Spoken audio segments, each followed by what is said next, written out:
The Vampire's Secret Shelf. Hello, lovely learners. I'm Florence, your storyteller here at the English Academy. If you're new, hit subscribe. We're all about English lessons wrapped in epic tales. Today's story time is The Vampire's Secret Shelf, a swoon-worthy romance for teens and book geeks like me. It's got vampires, witty banter, and a love story that starts with sparks of hate and ends in forever. Perfect for practicing your English listening, too. So, grab your favorite snack, dim the lights, and let's dive into this fantastic adventure. Here we go. The story, The Vampire's Secret Shelf. In the sleepy town of Ravenwood, where fog curled around crooked trees and the moon always seemed a little too bright, there was a bookshop called Ink and Shadows. It wasn't your average store. Its windows were tinted black, its shelves towered to the ceiling, and it stayed open past midnight. Most people avoided it, whispering about strange noises or flickering lights, but for 17-year-old Lila Carver, it was a magnet. Lila was a bookworm with a rebellious streak, think ripped jeans, chipped black nail polish, and hazel eyes that glared more than they smiled. She'd just moved to Ravenwood with her mom after a messy year, and she hated it. The town was too quiet, the people too nosy, and her new school was a snooze. But Ink and Shadows? That place called to her. She loved its musty smell, the creak of its floorboards, and the way it felt like a secret waiting to be cracked. One stormy October night, Lila slipped inside, her hoodie dripping from the rain. The shop was empty, or so she thought. She wandered to the back, drawn to a shelf labeled Forbidden Reads, where leather-bound books sat under a layer of dust. She reached for one, her fingers brushing a title in gold script, Eternal Night, when a voice snapped through the silence. "Put that down. Now." Lila spun around, heart pounding, and there he was, tall, pale, and glaring at her like she'd just kicked his puppy. His hair was jet black, falling messily over his forehead, and his eyes were a piercing silver, glowing faintly in the dim light. He wore a dark jacket, hands shoved in his pockets, and his vibe screamed trouble. "Who are you?" Lila shot back, clutching the book tighter. "And why do you care?"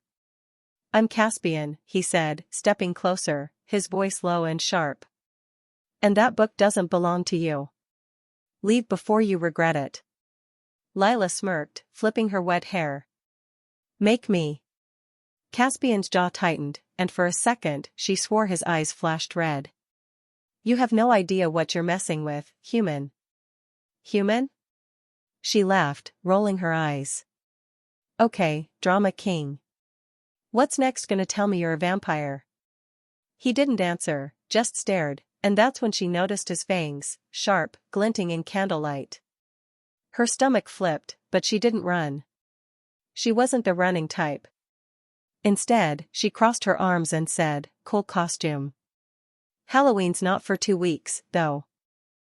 "It's not a costume," he hissed, grabbing the book from her hands in a blur of speed. "Get out." Lila should have left. Any sane person would have. But she hated being told what to do, especially by some brooding vampire wannabe. So, she came back the next night. And the night after that. Each time, Caspian was there, snapping at her to leave, but she'd just grab a book, plop onto a velvet chair, and read, loudly, until he stormed off. It became a game. She'd push his buttons, he'd snarl, and somehow, she started liking it. One night, she found a journal on the Forbidden Reads shelf, his journal. The pages were filled with sketches of Ravenwood, poems about endless nights, and rants about annoying mortals. Lila grinned, holding it up as he walked in. "Wow, Caspian, you're a poet?" "Her voice is a dagger in my silence, is that about me?" He lunged for it, but she dodged, laughing. "Give it back, Lila," he growled, his fangs bared. "Only if you say pretty please first," she teased, dancing around a table. He chased her, and in the chaos, they crashed into a shelf. Books toppled, dust flew, and they landed in a heap, her on top, him glaring up at her. Their faces were inches apart, and for the first time, she saw something flicker in his silver eyes. Not hate. Something softer. "You're insufferable," he muttered, but he didn't push her off. "And you're a grumpy bat," she shot back, smirking. "Why do you hate me so much?" "I don't hate you," he said, quieter now, his gaze dropping.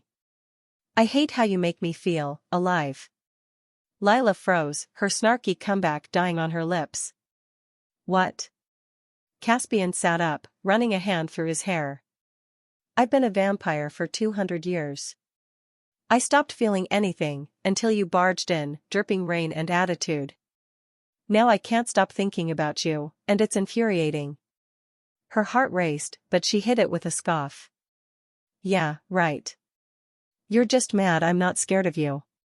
"Maybe," he said, a faint smile tugging at his lips, the first she'd ever seen.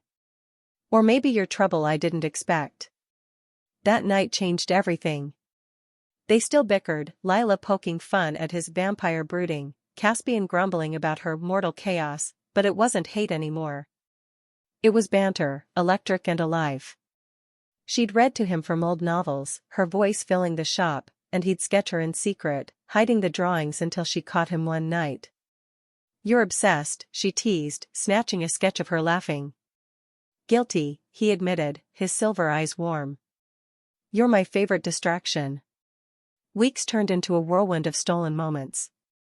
He'd show up at her window with a book, tapping the glass until she let him in. They'd sit on her roof, sharing stories, hers about school and dreams of writing, his about a world before cars and phones. One night, under a full moon, he took her hand and said, "You make me wish I was human again." "Then let's pretend you are," she whispered, leaning closer. Their first kiss was wildfire, his cold lips against her warm ones, her fingers in his hair, the night humming around them. He pulled back, fangs grazing her lip, but she just grinned. "Careful, vampire boy, I bite back." He laughed, a real, unguarded laugh, and Lila knew she was falling hard. But it wasn't all moonlight and kisses. Caspian had enemies, other vampires who hated mortals meddling in their world. One night, a shadow crashed through the bookshop window, all fangs and fury. Caspian fought it off, shielding Lila, but she grabbed a candlestick and smashed it over the intruder's head, shouting, "Not in my shop." When it was over, Caspian stared at her, breathless. "You're insane." "And you're stuck with me," she said, grinning. He pulled her into his arms, and she felt his heart, slow, ancient, but beating for her. "Promise?" he murmured. "Forever," she replied, and meant it. Months later, on a snowy December night, Caspian took her to the Forbidden Reads shelf. He pulled out a book he'd made, bound in leather, filled with their story. The last page held a silver ring with a tiny moonstone. "Lila Carver," he said, his voice soft, "I can't give you a normal life. But I can give you mine, all of it. Be my eternity?" Tears pricked her eyes, but she smirked. "Only if you stop brooding so much." "Deal," he chuckled, sliding the ring on her finger. They danced in the bookshop, snow falling outside, books as their witnesses. Ravenwood whispered their tale, a vampire and a girl who turned hate into love, one page at a time. And that's the vampire's secret shelf. How dreamy was that? I'm swooning over Lila and Caspian, enemies to lovers with a vampire twist. I hope you loved it as much as I did, and maybe picked up some English gems like infuriating, banter, or eternity. What was your favorite part? Drop it in the comments. If this made your heart race, smash that like button, subscribe to the English Academy, and ring the bell. I've got more romance and English magic coming your way. I'm Florence, and I'll see you next time. Keep reading, keep dreaming, and speak English like a star.